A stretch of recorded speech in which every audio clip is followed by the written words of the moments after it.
Welcome to my channel. Oklahoma Girl Scout murders.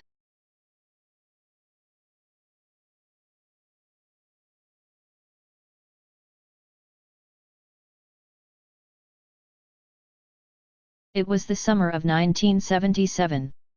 Several Girl Scouts were camping at Camp Scott in Mayes County, Oklahoma. All the girls were enjoying their camping trip. Camp Scout had been a popular location for Girl Scouts and had first opened in 1928. On the evening of June 12, everyone was enjoying the evening when a storm hit. 3 of the girls, Lori Lee Farmer, aged 8, Doris Denise Milner, aged 10 and Michelle Heather Hughes, aged 9, made their way back to their tent to seek shelter. They would all remain there for the rest of the evening. All 3 were sharing a tent, which was located the farthest away from the camp counselor's tent. It was on the morning of June 13 that the camp counselor made her way to the shower area, when she discovered a body in a sleeping bag in the forest. It wasn't long after this that she discovered the bodies of 2 other girls also. The 3 girls were Lori Lee Farmer, Doris Denise Milner, and Michelle Heather Hughes. Sadly, all 3 girls were deceased. 2 of the girls had been bludgeoned to death, while the 3rd girl had been strangled.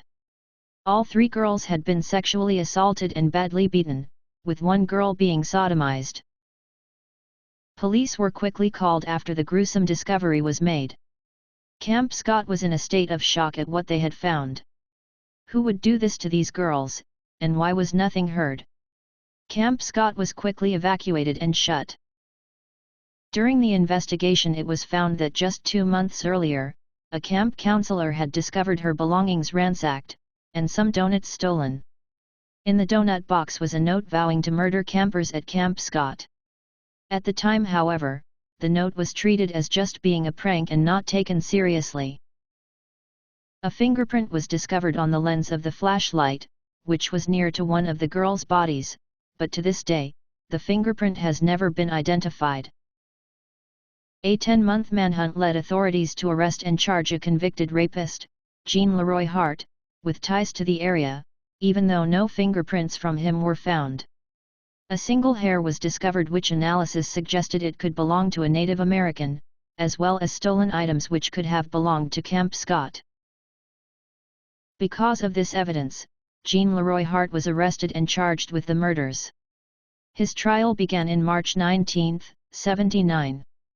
However, the jury did not believe he was guilty and he was acquitted. He would later die in 1979 of a heart attack. It wasn't until 1989 that DNA tests were carried out on the evidence, which resulted in some of Jean Leroy Hart's DNA being found. This now made it highly likely that he had been some way involved in the murders. However, more DNA tests were carried out in 2008, and these proved inconclusive. Camp Scott was later shut down, and still remains closed today. Unfortunately, to this day, no one else has ever been convicted for the murder of the 3 girls, and it remains an unsolved case. We would like to hope that someday, with new ways to test evidence, that the killer could finally be named and the families of these 3 girls can get closure. Forever remembering, Lori Lee Farmer, Doris Denise Milner, and Michelle Heather Hughes. May you never be forgotten. Thank you for watching. Please subscribe to my channel to view other content.